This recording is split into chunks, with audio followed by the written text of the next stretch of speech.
After our Alaska cruise, we decided to rent a car and make our way down to Mount Rainier National Park. After getting off the ship mid-morning, we rented a car and made the 2-hour drive to the Mount Rainier area.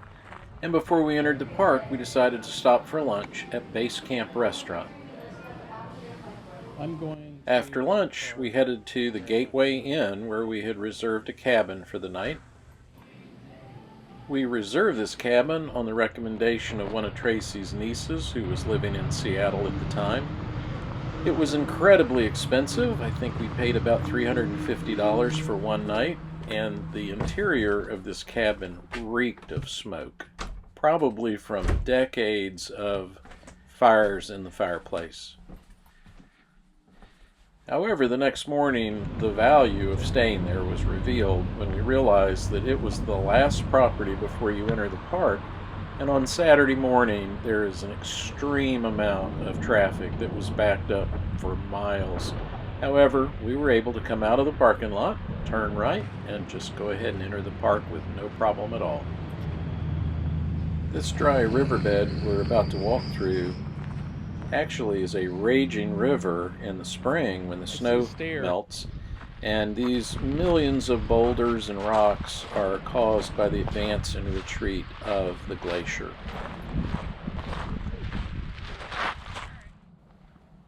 Since Tracy and I live in Florida, getting to see these snow-capped mountains in August was a real treat. So we have finally made it to Mount Rainier.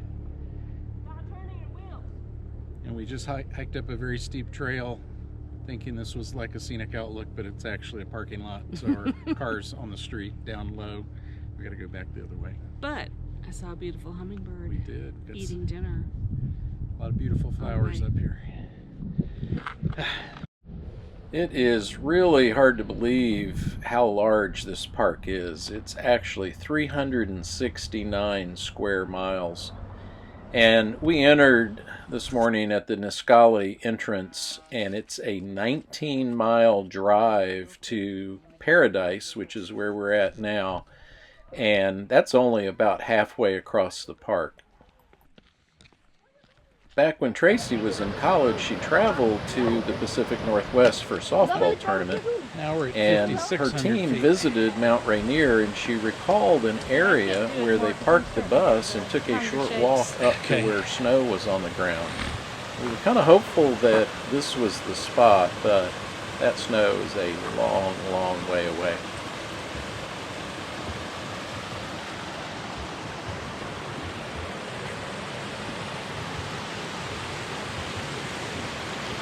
We wanted to hike up to where we could see the snow, but we're at 5,600 feet. Where we could touch the snow. Yeah, where we touch it, and it's at 8,000 feet.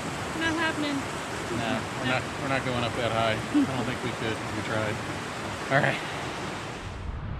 Hey, if you're enjoying this video, would you do us a favor? Hit that subscribe button if you haven't already, and also give us a thumbs up.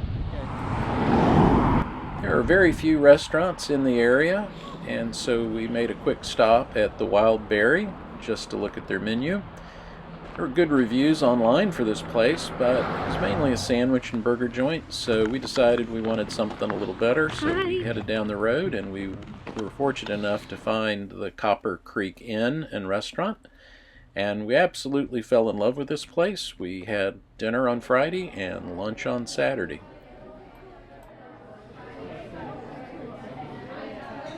As always, Tracy and I want to thank you for joining us on our little adventure, and we're going to leave you with some photographs that showed just how beautiful this part of the country really is.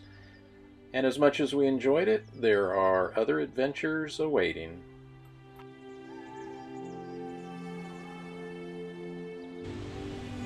So much endless time. This afternoon we're headed to Everett, Washington, where we're going to check into Hotel Indigo, do a little exploring, have dinner, and then get a good night's rest, because tomorrow morning we're getting up and we're heading to Whidbey Island. So check back, we'll have a video on that little trip in the near future.